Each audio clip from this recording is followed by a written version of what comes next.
Baik teman-teman semua, Assalamualaikum warahmatullahi wabarakatuh. Salam sejahtera bagi kita semua. Salam kebajikan. Selamat malam, selamat siang, selamat pagi, dan selamat sore bagi yang menyimak video ini.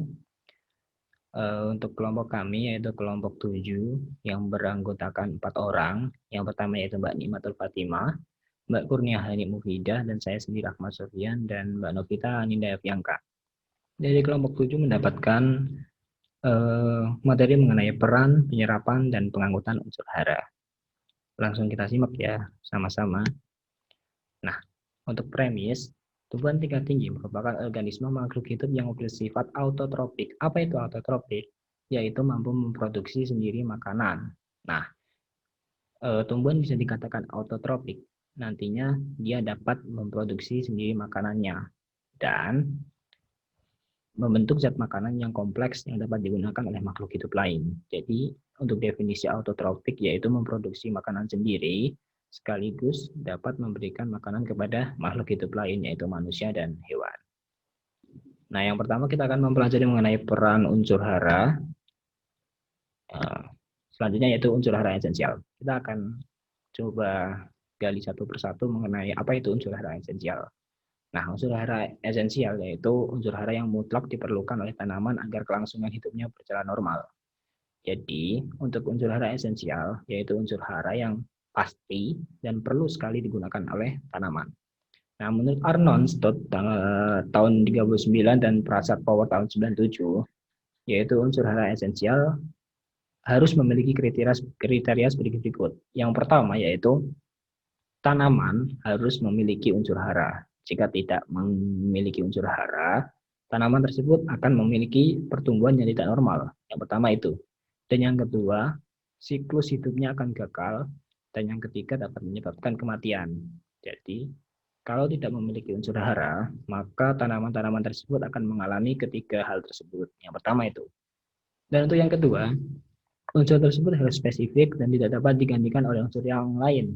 Persyaratan kedua ini tidak mutlak karena beberapa ada yang dapat digantikan oleh unsur yang lain atau unsur yang bersifat parsial. Jadi yang kedua ini ada unsur yang tidak bisa diganti dengan unsur lain dan ada juga unsur yang bisa diganti dengan unsur lain.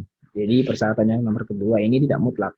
Untuk yang pertama itu merupakan persyaratan yang mutlak. Jadi kalau tanaman tidak mendapatkan unsur hara, maka ada pertumbuhan yang tidak normal, siklus hidupnya gagal, dan dapat menghasilkan tanaman yang mati. Seperti itu. Dan yang ketiga, ini unsur tersebut harus memiliki efek langsung pada pertumbuhan atau metabolisme tanaman, dan bukan oleh pengaruh tidak langsung seperti oleh antagonis dengan unsur yang lain, serta akan memperlihatkan gejala yang spesifik jika terjadi kekurangan. Contoh, unsur hara esensial pada unsur hara jika tanaman tersebut tidak mendapatkan oksigen atau tidak mendapatkan cahaya, seperti itu ya. Jadi akan terjadi efek yang sangat terlihat, memperlihatkan gejala yang spesifik seperti tanaman yang tanaman yang layu dan tanaman yang daunnya warnanya tidak hijau atau warnanya kuning seperti itu. Itu merupakan kekurangan dari unsur hara yang harus dimiliki oleh tanaman atau unsur hara esensial. Next ya. Baik ya, saya lanjutkan. Berdasarkan pada kriteria tersebut, sampai dengan tahun 1954 maksudnya, terdapat 16 unsur hara yang dianggap sebagai unsur esensial tanaman, yaitu karbon, hidrogen, oksigen, nitrogen, fosfor, kalium, kalsium, magnesium, dan selanjutnya. Namun, berdasarkan hasil-hasil penelitian berikutnya, ditemukan beberapa unsur yang juga tidak kalah pentingnya seperti unsur esensial. Nah, apa itu? Terdapat pendapat yang menyebutkan bahwa selain hara esensial, terdapat pula hara non-esensial, di mana keberadaan unsur hara ini tidak mempengaruhi tumbuhan. Namun, menghilangkan salah satu unsur dari media secara total merupakan hal yang tidak mungkin atau mustahil, sehingga unsur hara non-esensialitas pada akhirnya tidak dapat dibuktikan. Oleh karena itu, semua unsur pada tanaman yang belum terbukti esensialnya, maka harus dianggap sebagai suatu saat kemungkinan dibuktikan sebagai suatu unsur yang esensial. Maksudnya, pada unsur-unsur hara yang esensial, itu sudah jelas ada 16 ya. yang bisa kita ketahui yaitu dari karbon sampai klorin. Nah, namun ada juga unsur hara yang non esensial. Jadi unsur hara ini tidak bisa kita mustahilkan. Tapi unsur hara ini kemungkinan ada seperti itu ya. Kalau penjelasan singkatnya seperti itu. Nanti kita pelajari selanjutnya di next yang selanjutnya. Jadi untuk klasifikasi unsur hara yang pertama itu klasifikasi menurut fungsi metabolik, ada fungsi osmotik dan regulasi, dan yang selanjutnya itu fungsi kebutuhan dan kuantitatif yang dibagi menjadi 3 bentuk yaitu makronutrien, mikronutrien, dan toxic element. Nanti kita akan belajar di slide selanjutnya ya, satu persatu. Nah, yang pertama yaitu klasifikasi menurut fungsi metabolik. Jadi kita akan menjelaskan fungsi dari unsur-unsur dari esensial ya. Yang pertama, kelompok pertama itu eh, ada karbon, hidrogen, oksigen, nitrogen, dan sulfur. Fungsinya apa? Pembentukan senyawa organik tanaman seperti karbohidrat, protein, lemak, asam amino, dan vitamin, serta berbagai senyawa organik lainnya seperti asam nukleat, gula, dan sebagainya. Jadi untuk pada tanaman ini, senyawa atau unsur karbon, hidrogen, oksigen akan digunakan pada proses metabolisme yang nanti dapat menghasilkan karbohidrat, protein, lemak untuk perkembangan dari tanaman tersebut. Yang kelompok tua itu ada unsur fosfor dan boron. Dan fosfor ini mempunyai fungsi utama sebagai senyawa berenergi tinggi yang terlibat di dalam transfer energi. Transfer energi ini dalam proses di dalam mitokondria, pembentukan energi, dan proses dalam fotosintesis ya. Dari fotosistem 1 dan fotosistem 2 itu ada transfer energi. Dan juga boron terlibat dalam berbagai reaksi enzimatis yang berperan di dalam transfer karbohidrat atau gula di dalam tubuh tanaman. Baik, yang nomor 3 itu ada kalium, magnesium, kalsium, dan klor. Fungsinya tidak spesifik namun lebih bersifat sebagai pengimbang dan lebih berperan secara fungsional dan berperan sebagai katalisator. Jadi untuk kalium, magnesium, kalsium, dan klor ini dia lebih bersifat sebagai katalisator. Apa itu katalisator? Yaitu zat untuk mempercepat suatu reaksi. Jadi unsur-unsur yang pada kelompok 3 ini lebih ke arah untuk mempercepat suatu reaksi yang terjadi di dalam tubuh tanaman. Yang nomor 4 itu ada tembaga, besi, seng, mangan, dan selanjutnya. Fungsinya yaitu terlibat sebagai pembawa elektron dan katalis. Ya, katalis itu apa? Katalis yaitu sama seperti definisi dari katalisator pada berbagai reaksi enzimatis. Itu untuk klasifikasi menurut fungsi metabolik.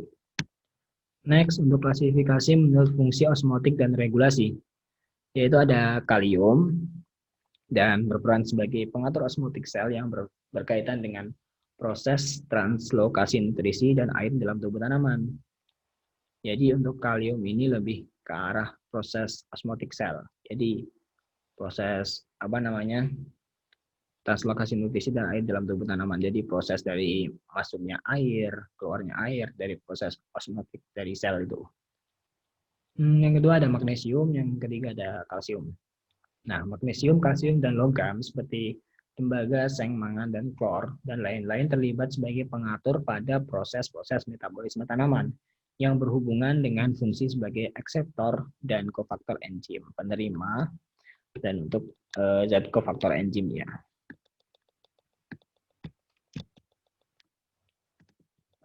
Next, untuk klasifikasi menurut fungsi kebutuhan kuantitatif. Dan yang pertama itu ada makronutrien. Unsur hara makro ialah unsur yang konsentrasinya dalam jaringan tanaman lebih besar dari 0,1%. Jadi berat kering mutlak. Kenapa bisa disebut dengan makronutrien? Karena konsentrasi unsur-unsur ini di dalam tanaman itu lebih dari 0,1%. Dan dia itu lebih banyak digunakan oleh tanaman secara besar. Contohnya yaitu ada karbon, ada hidrogen, oksigen, dan nitrogen. Nanti selanjutnya akan dibahas di slide selanjutnya yang dilanjutkan oleh Mbak Nima. Dan untuk saya ini akan jelaskan satu persatu mengenai karbon dulu. Mengenai karbon, penting sebagai pembangun bahan organik karena sebagian besar bahan kering tanaman terdiri dari bahan organik diambil tanaman berupa CO2. Jadi, tanaman memerlukan CO2 juga, dan tanaman juga akan menghasilkan CO2. Seperti itu. Jadi, dalam tanaman itu juga dibutuhkan karbon. Dan untuk kebutuhannya, konsentrasinya lebih besar dari 0,1%. Makanya disebut dengan makronutrien dalam karbon ini. Dan untuk hidrogen, merupakan elemen pokok pembangun bahan organik. Sumbernya dari air dan jumlahnya tidak terbatas. Hidrogen dapat didapatkan dari mana? Dari air yang diserap oleh akar. H2O. H2O itu kan ada H-nya, ada hidrogennya. Nah, oksigen diambil dari tanaman berupa CO2. Sumbernya tidak terbatas dan diperlukan untuk bernapas, untuk respirasi untuk oksigen ini. Oksigen juga diperlukan oleh tanamannya. Misalnya ada nitrogen diambil dan diserap oleh tanaman dalam bentuk NO3 dan NH4. Apa itu? Itu adalah dalam proses nitrogen, siklus nitrogen, itu ada nitrit menjadi nitrat, ini amoniak menjadi nitrit. Seperti itu ya, ada nitrifikasi, nitratasi, nitritasi itu ya. Kita sudah belajar di pertemuan sebelumnya. Diperlukan untuk pembentukan atau pertumbuhan bagian vegetatif tanaman seperti daun, batang, dan akar. Jadi nitrogen ini diserap dari tanah, dari akar, yang diperlukan untuk pembentukan atau pertumbuhan bagian vegetatif tanaman, seperti daun, batang, dan akar. Mungkin seperti itu dari saya, dapat dilanjut oleh Mbak Nima. Silakan Mbak Nima. Baik, terima kasih kepada Mas Sofian yang telah memberikan waktunya. Nah, di sini sekarang saya akan melanjutkan materi dari Mas Sofian tadi. Setelah kita belajar tadi ada klasifikasi menurut fungsi kebutuhan kuantitatif, itu ada makronutrients, mikronutrients, serta toxic element. Nah, yang sekarang saya akan melanjutkan untuk penjelasan yang mikronutrients. Selanjutnya apa? Yaitu seng. Nah, seng ini atau dilambangkan dengan Zn itu diperlukan oleh tanaman untuk apa sih? Jadi, seng ini diperlukan untuk tanaman dalam pembentukan protein dan vitamin, terutama vitamin C dalam tumbuhan. Dalam jumlah yang sedikit ini, seng dapat berperan dalam mendorong perkembangan pertumbuhan. Nah, diperkirakan persenyawaan seng ini berfungsi dalam pembentukan apa? Jadi dia ternyata dapat membantu dalam pembentukan hormon tumbuh atau auksin. Dan yang paling penting itu dia sangat penting dalam menjaga keseimbangan fisiologis pada tanaman. Selain itu, zat ini juga berperan dalam pertumbuhan vegetatif dan pertumbuhan biji atau buah pada tanaman. Yang kedua yaitu tembaga. Nah, tembaga ini diperlukan dalam pembentukan enzim kalau misalnya pada tanaman. Nah, contoh kecilnya itu dia sangat berperan penting dalam proses pembentukan hijau daun atau yang kita sering sebut itu klorofil ya teman-teman. Terus yang ketiga selanjutnya yaitu boron. Nah, boron ini bertugas sebagai transportasi karbohidrat dalam tubuh tanaman. Nah, dia itu berperan dalam pembentukan atau pembiakan sel, terutama dalam titik tumbuhnya pucuk. Nah, unsur hara boron ini ternyata dapat memperbanyak cabang-cabang nodul untuk memberikan banyak bakteri dan mencegah bakteri parasit pada tanaman. Next ya, teman-teman. Nah, yang selanjutnya yaitu molybdenum atau dinamakan dengan MO. Nah, molybdenum itu berperan dalam mengikat atau memfiksasi nitrogen oleh mikroba pada leguminosa. Karena apa? Dia itu di sini berperan sebagai katalisator dalam mereduksi nitrogen tersebut, di mana dia molybdenum ini berguna bagi tanaman jeruk dan sayuran. Biasanya molybdenum dalam tamak itu terdapat dalam bentuk MOS2 seperti itu. Dan mikronutrien untuk selanjutnya yaitu klor. Nah, klor ini dia mampu memperbaiki dan meninggikan hasil kering dari tanaman seperti tembakau, kapas, kentang, dan tanaman sayuran. Klor ini ternyata banyak ditemukan dalam air sel semua bagian tanaman. Nah, klor itu banyak terdapat pada tanaman yang mengandung serat seperti kapas. Nah, itu ya teman-teman untuk mikronutrien yang telah disebutkan tadi. Sekarang kita lanjut kepada toxic elements. Sebenarnya apa sih toxic elements itu? Jadi toxic elements itu adalah unsur-unsur yang memberikan efek di mana dia dapat meracuni tanaman atau dianggap sebagai limbah industri. Nah, unsur-unsur mikro yang dapat meracuni tanaman itu, jika berlebihan itu ada beberapa, teman-teman. Di antaranya ada besi, ada magnesium, ada zinc, ada boron, dan lain-lain. Unsur-unsur dari buangan limbah industri itu ternyata juga ada yang dapat meracuni tanaman. Contohnya apa sih? Contohnya adalah seperti fluor, aluminium, nikel, timah hitam, kadmium, iodium, dan teman-teman lainnya. Jadi itu dia beberapa contoh unsur-unsur mikro yang dapat meracuni tanaman, teman-teman. Nah, ini dia seperti pertemuan yang sudah disebutkan sama Pak Beni sebelumnya, ini adalah gambar contoh-contoh jika suatu tanaman kekurangan zat-zat seperti nitrogen, kalsium, magnesium, kalsium, zinc, besi, dan lain-lainnya. Ini salah satu contohnya, teman-teman. Jadi, ternyata daun-daun yang kita lihat pada tumbuhan ketika dia berwarna kuning atau kuning pucat itu ternyata dia sakit, teman-teman. Jadi sakit itu dalam artian dia kekurangan zat-zat atau teracuni oleh zat beracun dari unsur-unsur mikro yang seperti elemen toksik tadi. Nah, yang selanjutnya kita masuk ke dalam penyerapan unsur hara.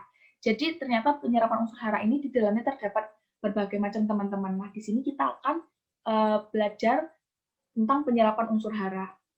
Secara singkat saja biar ini teman-teman tahu. Nah, yang pertama ternyata itu ada penyerapan air dan mineral. Tumbuhan itu menyerap air melalui seluruh permukaan akar, batang, dan daun. Nah, namun sebagian besar air itu diserap oleh akar. Nah, pada area akar muda itu di mana absorpsi paling banyak terjadi di rambut akar. Nah, ternyata pada organ akar itu bagian yang sangat banyak mengabsorpsi air itu terdapat pada rambut akar. Nah, rambut akar tersendiri itu apa sih? Jadi rambut akar itu adalah struktur halus yang secara terus-menerus digantikan oleh rambut akar, di mana dia tuh akan ada akar barunya sekitar 100 juta per harinya. Ternyata banyak ya, teman-teman. Lalu rambut akar itu ternyata tidak memiliki yang namanya kutikula, dan dia itu tuh menutupi area permukaan yang luas. Nah, rambut akar itu merupakan perpanjangan dari sel epidermal. Nah, rambut akar itu juga memiliki yang namanya dinding. Dindingnya di mana dia itu lengket dan melekat erat pada partikel tanah. Karena apa? Karena rambut akar itu dia tipis dan jumlahnya itu banyak. Jadinya mereka menyediakan permukaan yang luas untuk penyerapan. Nah, biasanya rambut akar itu mendapatkan air dari mana sih? Ternyata dia mendapatkan air dari ruang intervensi, terutama dengan osmosis.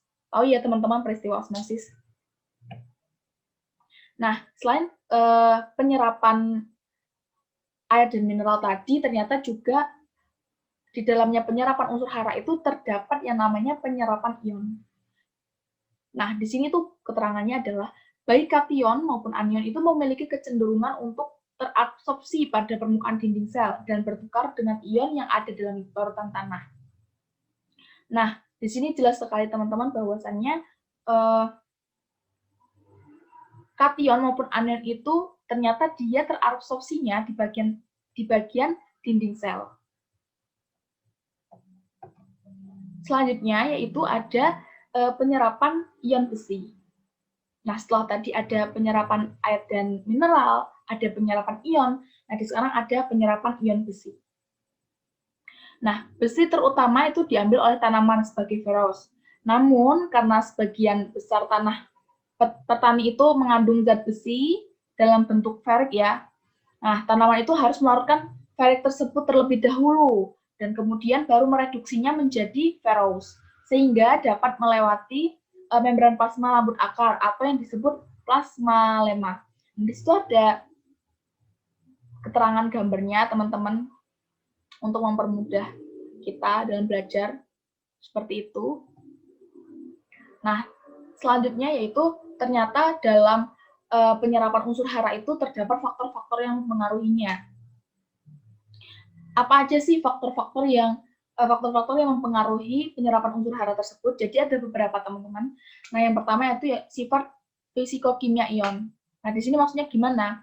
Jadi laju penyerapannya semakin menurun dengan makin tinggi muatan ion, karena muatan yang lebih tinggi itu menyebabkan interaksinya dengan muatan membran itu meningkat. Untuk faktor yang kedua, yaitu interaksi antar ion. Interaksi antar ion ada yang interaksi kompetisi dan interaksi sinergisme.